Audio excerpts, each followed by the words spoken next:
সুপ্রভাত। আর একটা নতুন সকালে শুভেচ্ছা জানিয়ে আমার একটা নতুন ব্লগ শুরু করলাম। আশা করি তোমরা সবাই ভালো আছো, আমিও ভালো আছি। রোজকার মতো আমি এবার রান্নাঘরে যাব, তো চলো দেখতে থাকো ব্লগটা। আশা রাখছি আজকের ব্লগটাও ভালো লাগবে।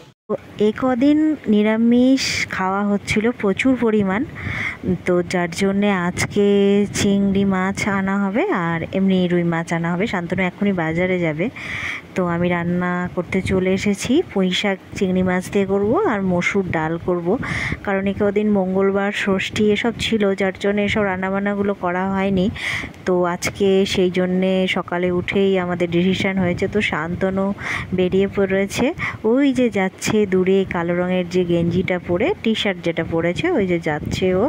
আমি আবার তাড়াতাড়ি করে ছুটে এসে ক্যামেরাবন্দি করলাম। তো বাজার চললো ছুটে, কারণ সকালবেলায় উঠেই না আগে বলছে নিরামিষ এভাবে খাওয়া যাচ্ছে না, আসলে কেউ তো খেতে পারি না আমরা এভাবে নিরামিষ দিয়ে। তো বাজার চলে গেছে।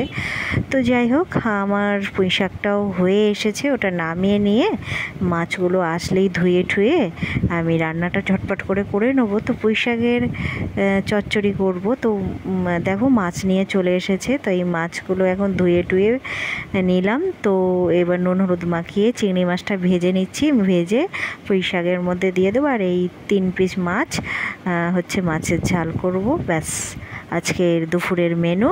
আর মসুর ডাল তো আছেই। তো সর্ষে পোস্ত বাটা দিয়ে এই মাছটা করব, রুই মাছ। কারণ হচ্ছে পেঁয়াজ রসুন দিয়ে খেতে ইচ্ছা করলো না আজকে, অনেক দিন ঝাল খাওয়া হয়নি এই জন্য।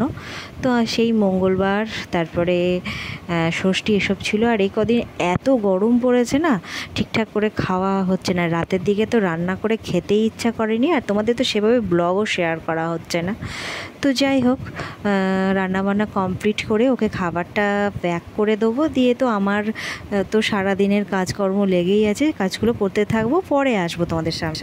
তো সেই সকালবেলায় তোমাদের সামনে এসেছিলাম, রান্নাবান্না শেষ করার পর আসা হয়নি। এখন বাজে হচ্ছে 3:30 বাজছে, আমি ব্লগটাও শেষ করে দেবো। তো তোমাদের আজকে একটা কথা জিজ্ঞেস করি, যারা আমাকে পছন্দ করো না তারা প্লিজ আজকে কমেন্ট করে জানিও কারা কারা পছন্দ করো না, আর কেন পছন্দ করো না, কী কারণে পছন্দ করো না, সেটাই আমি আজকে জানতে চাই।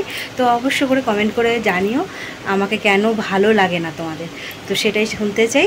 তো যাই হোক, আজকের মতো ব্লগটা এখানেই শেষ করছি। আগামী দিন একটা নতুন ব্লগ নিয়ে হাজির হয়ে যাব। আর তোমরা ভালো থেকো, সুস্থ থেকো, আনন্দ থেকো। তো টাটা, নেক্সট ব্লগে দেখা হচ্ছে।